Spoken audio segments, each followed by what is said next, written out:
जय हिंद साथियों, स्वागत है आपका अपने YouTube channel RASP defence academy पर। आज हम नेक्स्ट टॉपिक करने वाले हैं वो है हमारा सेट्स। हम इसमें पढ़ेंगे कि सेट क्या होता है, सेट के एग्जाम्पल पढ़ेंगे और टाइप्स ऑफ सेट आज की क्लास में हम कंप्लीट करेंगे। फिर नेक्स्ट वीडियो में हम वेन डायग्राम पढ़ेंगे और ऑपरेशन ऑन वेन डायग्राम पढ़ेंगे। तो आज हम शुरू करते हैं अपना नेक्स्ट टॉपिक, क्या है वो सेट।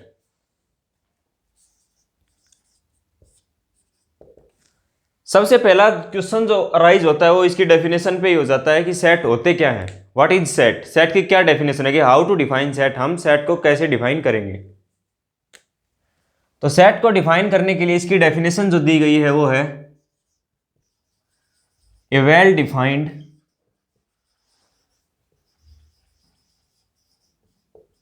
Collection of objects.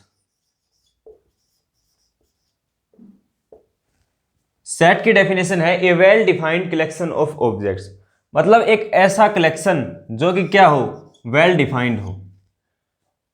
किन्हीं भी एलिमेंट्स का एक कलेक्शन लेंगे और वो होना चाहिए वेल डिफाइंड आपके पास, तो वो collection a well defined collection of objects in known as set. जैसे एग्जांपल लेते हैं, पहला एग्जांपल लेते हैं कलेक्शन ऑफ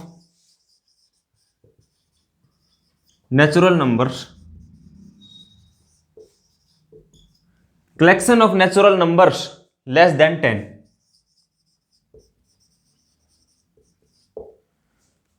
उन सभी नेचुरल नंबर का कलेक्शन लेंगे जो क्या है 10 से क्या है कम है। तो इनको हम कैसे लिख सकते हैं, वो कलेक्शन क्या होगा, 1 2 3 4 5 6 7 8 9 10। तो इस कलेक्शन के अंदर आएगा नहीं क्योंकि लेस देन 10 लेने हैं और सभी नेचुरल नंबर लेने। तो इनको अगर हम ऐसे लिख लेंगे तो ये क्या हो जाएगा, कलेक्शन हो जाएगा। दूसरा कोई लेते हैं, जैसे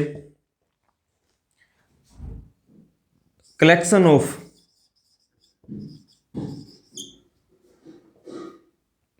of all the integers less than 5 and greater than 2। वो कलेक्शन लेंगे of all the integers less than 5 and greater than 2। जो 5 से छोटा है और 2 से बड़ा है तो क्या होगा, 3 और 4 होगा इस सेट में। तो ये इसके कुछ एग्जांपल्स थे, आगे और एग्जांपल देखेंगे। उससे पहले हमें देखेंगे कि कोई भी जो कलेक्शन है वो सेट है या नहीं है। अगर सेट होगा तो क्या होना चाहिए, इस फॉर्म में होना चाहिए। उसके लिए जो हमारे पास तरीका होगा, अगर सेट है, इसकी एक दूसरी डेफिनेशन कहती है कि वेल डिफाइंड का जो यहां पर हमने वेल डिफाइंड जो लाइन लिखी है, इसका मतलब ये होता है कि जो एलिमेंट्स हम ले रहे हैं किसी भी सेट में, जो एलिमेंट्स हम ले रहे हैं किसी भी कलेक्शन में, जो एलिमेंट्स हम ले रहे हैं उनके अंदर एक रिलेशन होना चाहिए। मतलब अगर आप कोई भी एलिमेंट, जैसे यहां पर फर्स्ट एलिमेंट आप उठा रहे हैं, इसमें अगर आप 1 जोड़ रहे हैं, इस सेट में क्या होगा कि अगर आप इसमें 1 जोड़ देंगे तो क्या जाएगा, नेक्स्ट एलिमेंट आ जाएगा। इसी तरह सेकंड एलिमेंट में अगर हम 1 जोड़ देंगे तो क्या आ जाएगा, थर्ड एलिमेंट आ जाएगा। इसी तरह अगर हम हर जगह +1 करते जाएंगे तो नेक्स्ट एलिमेंट क्या आता जाएगा। तो यहां पर एक ये ऑपरेशन है और ये सिमिलर ऑपरेशन है, मतलब A1 जोड़ने पर नेक्स्ट हमारी ये सिमिलरिटी दिखा रहा है यहां पर कुछ। तो ऐसी सिमिलरिटी कोई फॉर्मूला ऐसा बन जाए तो आपके पास क्या होगा, सेट होगा, अदरवाइज नहीं होगा। जैसे इसका एक दूसरा एग्जांपल आप लीजिए, collection of all the students who are intelligent.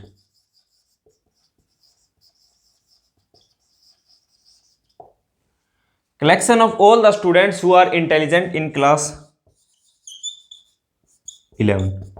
Class 11 में उन सभी स्टूडेंट्स का कलेक्शन ले लीजिए जो क्या है, इंटेलिजेंट है। अब इंटेलिजेंट जो यहां पर वर्ड आप देख रहे हो, ये स्पेसिफाइड वर्ड नहीं है। इससे इंटेलिजेंट से हमें यह नहीं पता चल रहा कि ये कितनी क्वांटिटी में इंटेलिजेंट, मतलब कितना इंटेलिजेंट है। एक लड़का दूसरे लड़के से इंटेलिजेंट है तो उससे किस चीज में हम उसको कंपेयर कर रहे हैं, वो चीज यहां पर स्पेसिफाई नहीं है, इसलिए इसको हम सेट नहीं बोल सकते। ये क्या है, not a set.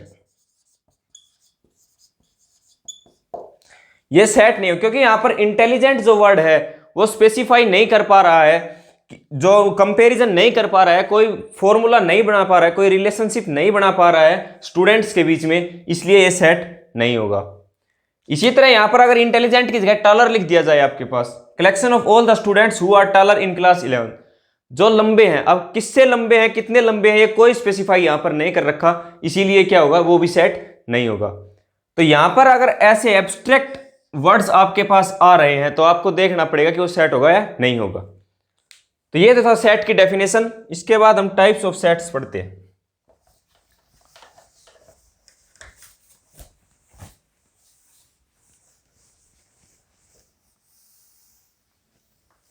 Types of set,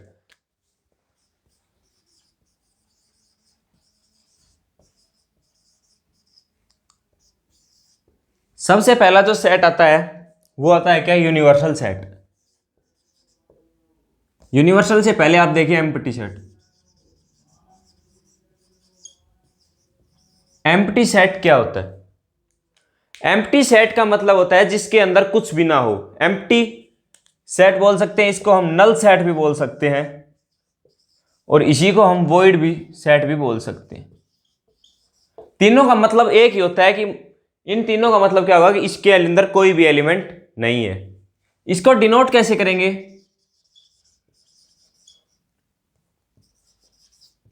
denote करेंगे ऐसे और इस प्रकार से। एक एग्जांपल लेते हैं, जैसे आपके पास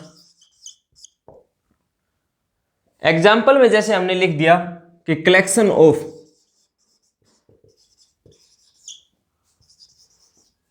all the natural numbers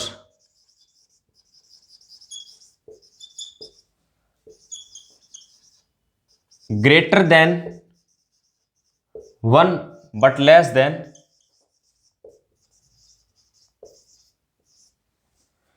एक से सभी क्या है, वो सभी नेचुरल नंबर का कलेक्शन जो एक से बड़े हैं लेकिन दो से क्या है, छोटे हैं। तो इसमें अगर हम देखेंगे कि नेचुरल नंबर्स 1 से 2 के बीच में तो कोई नेचुरल नंबर एग्जिस्ट करता ही नहीं है, इसलिए इसको क्या बोल देंगे, क्या हो जाएगा, null set. Null set, empty set या वॉइड सेट। उसके बाद आता है आपके पास, इससे पहले आप एक चीज यहां पर देखिए कि रिप्रेजेंटेशन ऑफ सेट्स।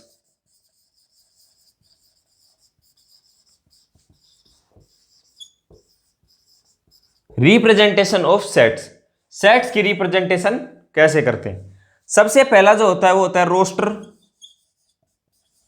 और टेबुलर फॉर्म। रोस्टर और टेबुलर फॉर्म क्या होता है कि किसी भी सेट के एलिमेंट्स को अगर आप टेबल की फॉर्म में लिख रहे हैं तो उसको बोलते हैं रोस्टर या टेबुलर फॉर्म। जैसे यहां पर ये आपके पास कोई एग्जांपल ले लीजिए आप कि collection of vowels of English alphabet of English language. English language के वोल्स का क्या ले लीजिए, कलेक्शन ले लीजिए। तो इसको किस प्रकार से, जो टेबुलर फॉर्म होगी इसकी वो कैसे होगी, AEIOU, ये हो जाएगी इसकी क्या, टेबुलर फॉर्म। मतलब टेबल की फॉर्म में इसको लिख दिया, मिडिल ब्रैकेट लगा करके इन सभी एलिमेंट्स को इसके अंदर क्या कर दिया, लिख दिया, तो इसको बोलेंगे रोस्टर या टेबुलर फॉर्म। उसके बाद आता है दूसरी रिप्रेजेंटेशन है आपके पास, वो होती है set builder form.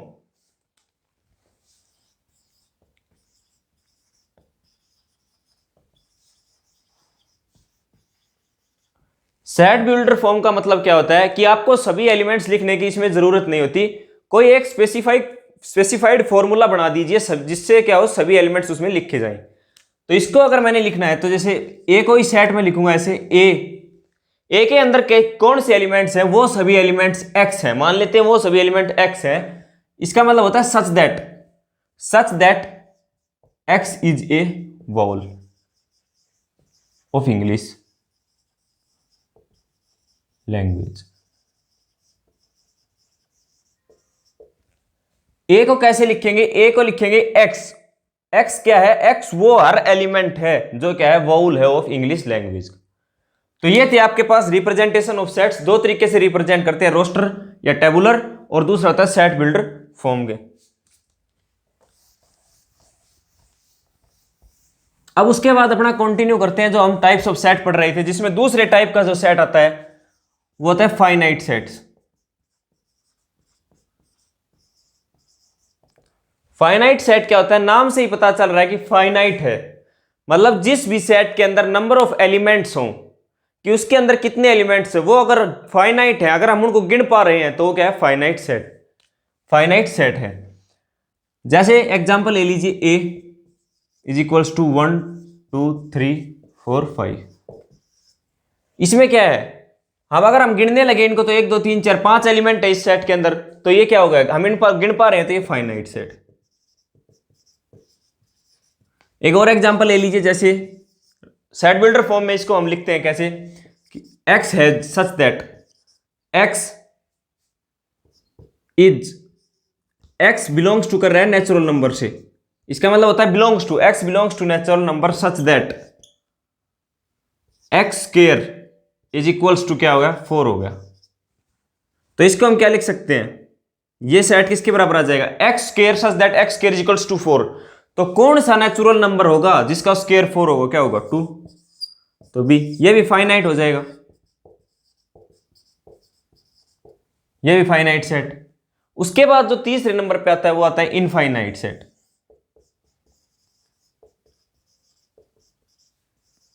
Infinite set बिल्कुल फाइनाइट का उल्टा होता है। फाइनाइट में नंबर ऑफ एलिमेंट्स होते हैं वो काउंटेबल होते हैं, लेकिन यहां पर नंबर ऑफ एलिमेंट्स होते हैं उनको हम गिन नहीं सकते, वो अनकाउंटेबल होते हैं। जैसे मैं एग्जांपल लिख देता हूं, कोई A is equals to set of all the natural numbers, तो क्या होगा, 1 2 3 लिखते जाइए, इन्फिनिटी तक लिखते जाइए, आपको पता ही नहीं चलेगा कहां पर रुकना है, क्योंकि सभी क्या है, नेचुरल नंबर्स है और उनको हम गिन नहीं सकते। जितना अगर हम गिनता जाएंगे तो हर एलिमेंट के बाद एक और एलिमेंट हमें मिलेगा, एक और नेचुरल नंबर हर नेचुरल नंबर के बाद हमें मिलेगा, तो ए क्या हो जाएगा, इनफाइनाइट सेट हो जाएगा।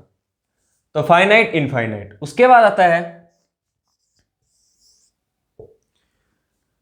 Equivalent set.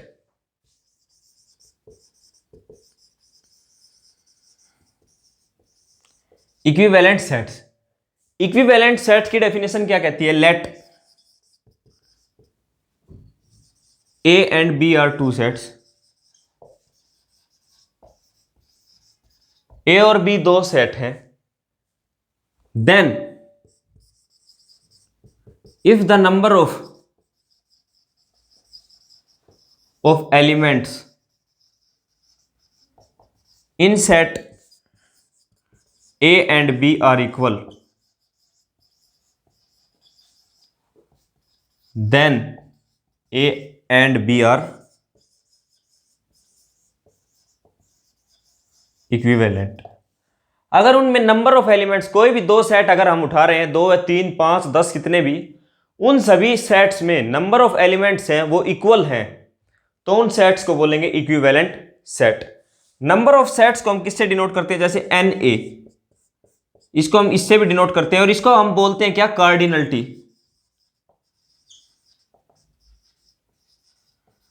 कार्डिनलिटी ऑफ ए का मतलब क्या होता है कि ए में कितने नंबर ऑफ एलिमेंट्स हैं, उसको ही बोलते हैं कार्डिनलिटी। तो इसको NA या ए मॉडुलस से इसको रिप्रेजेंट करते हैं, cardinality of A and cardinality of B, इसको बोलेंगे कार्डिनलिटी ऑफ बी। अगर cardinality of A is equals to cardinality of B है, तो A is equivalent to B, A होगा वो बी का क्या होगा, इक्विवेलेंट होगा।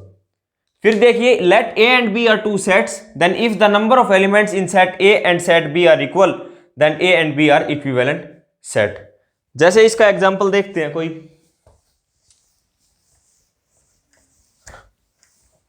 जैसे मैं इसमें कोई एक सेट ले लूं, ए इज इक्वल्स टू ले लिया 1 2 3 4 5, और बी कोई सेट ले लिया A E I O U।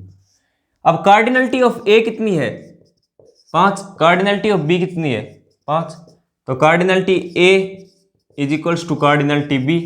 This implies, इसके क्या पता चलता है कि ए एंड बी आर क्या हैं, इक्विवेलेंट। यही हमें बताना था इक्विवेलेंट सेट के बारे में। उसके बाद जो नेक्स्ट टाइप का सेट आता है वो आता है इक्वल सेट्स। इक्वल सेट्स क्या होते हैं, यहां पर हमने पढ़ा है कि ए और बी की कार्डिनलिटी सेम होनी चाहिए। और इक्वल सेट्स कब कहेंगे? ए सेट मान लेते कोई set A is equal to set B. कब सेट बी होगा? When all the elements of set A and set B are same. तो इक्वल सेट्स क्या होते हैं? सेट्स को इक्वल तब बोला जाएगा जब उनके जो एलिमेंट्स हैं दोनों सेट्स के, वो क्या हो? सेम एलिमेंट हो, वही एलिमेंट उनके अंदर आ जाए। जैसे ए मैं लिख देता हूं क्या? 1 4 9 और बी लिख देता हूं क्या? x सच दैट x क्या है? x is square of natural numbers from 1 to 3। इसको इस फॉर्म में लिख दिया तो ये सेट ए और बी क्या बोला जाएगा? इक्वल बोला जाएगा। क्यों? क्योंकि x is square of natural numbers from 1 to 3। 1 से लेकर 3 तक के जितने भी नेचुरल नंबर्स हैं उन सभी का स्क्वायर क्या है? x। तो x 1 का स्क्वायर कितना होगा? 1, 2 का स्क्वायर 4, 3 का स्क्वायर 9। तो सेट ए और बी को क्या बोल दिया जाएगा? सेट को इक्वल सेट्स बोल दिया जाएगा। उसके बाद जो हमारा नेक्स्ट टाइप का सेट आता है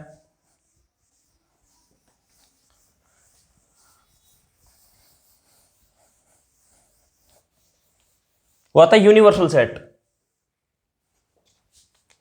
उसके बाद आता है यूनिवर्सल सेट।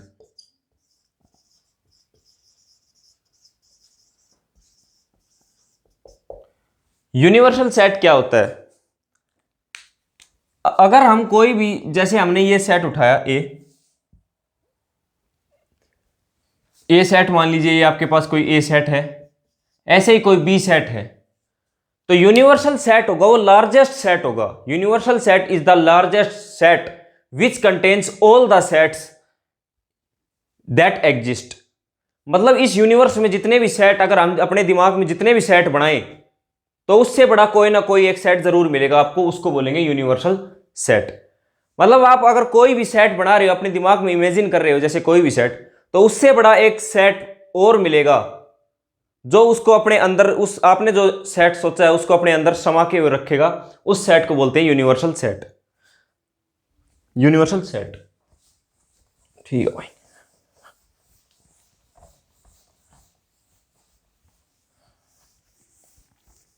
उसके बाद आती है नेक्स्ट डेफिनेशन सबसेट की।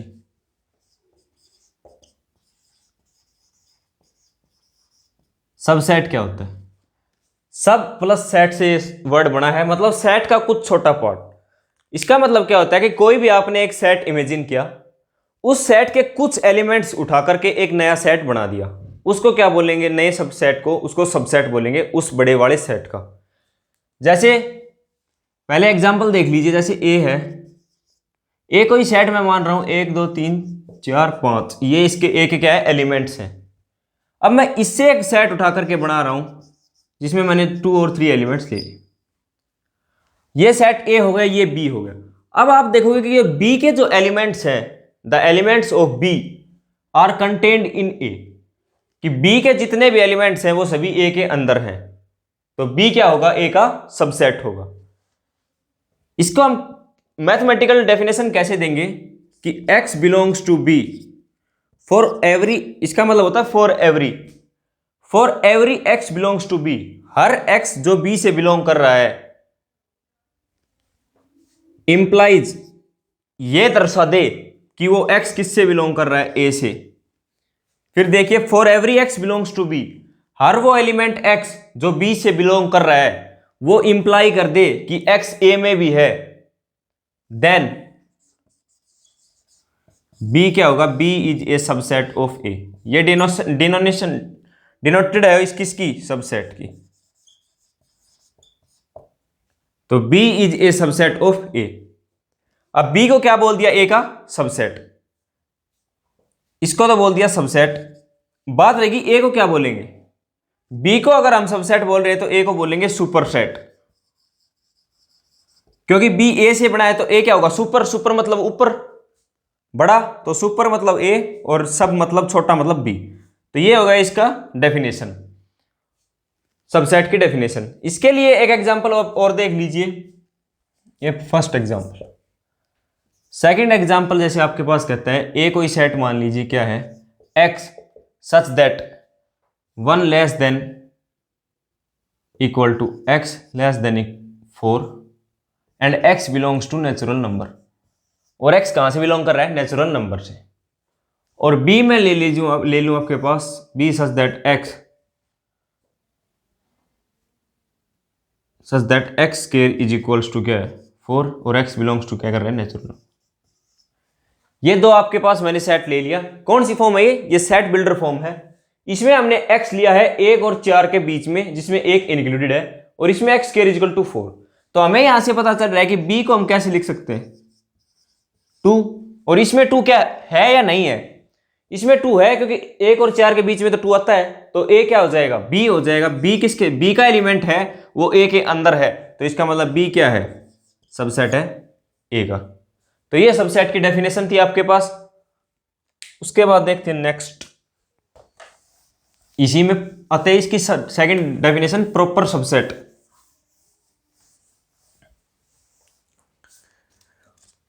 प्रॉपर सबसेट,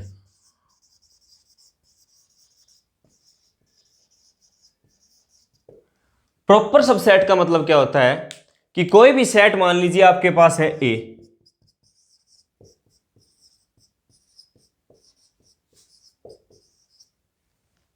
कोई भी सेट है ए, अगर बी को मैं कोई सबसेट मान रहा हूं जैसे 1 2 3 4 इस प्रकार से, तो बी क्या है, सबसेट है किसका, ए का,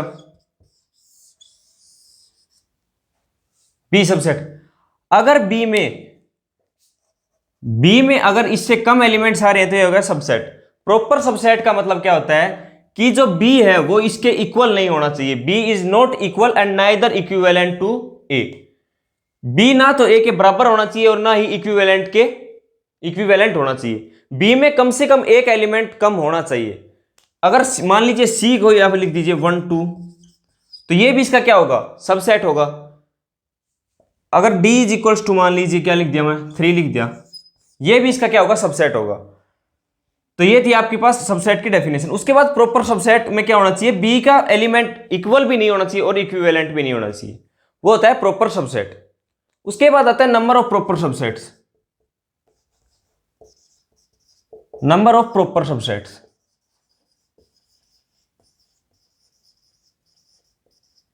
ये होंगे 2 की power n minus 1, where n is equals to क्या है, cardinality of the set A. किसी भी सेट ए की कार्डिनलिटी है वो क्या होनी चाहिए, n। अब हमने यहां पर 2 की पावर n माइनस 1 क्यों किया है, क्योंकि ये सेट होगा ए,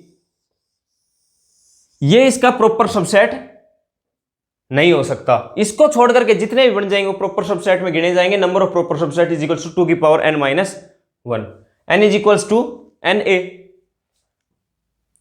उसके बाद आता है next power set. Power set क्या होता है, पावर सेट वो सेट होता है जो किसी भी सेट के सभी सबसेट्स को अपने अंदर कंटेन कर जाए। पावर जैसे a इज इक्वल्स टू क्या हो गया, 1 2 3 हो गया, तो पावर सेट a क्या होगा कि a से जितने भी सबसेट बन सकते हैं वो सभी इसके अंदर लिख लीजिए, वो पावर सेट हो जाएगा। तो सबसे पहला ही एलिमेंट जो बनेगा वो क्या बन सकता है, 5 बन सकता है, एम्प्टी सेट बन सकता है किसी भी सबसेट का।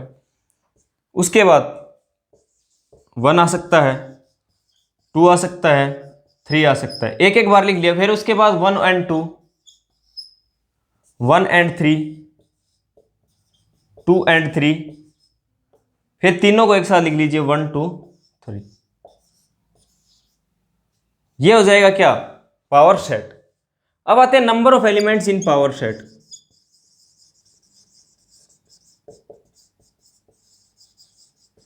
पावर सेट में नंबर ऑफ एलिमेंट्स कितने होते हैं, इसका एक फॉर्मूला होता है 2 की पावर n। n क्या है, n is equal to cardinality,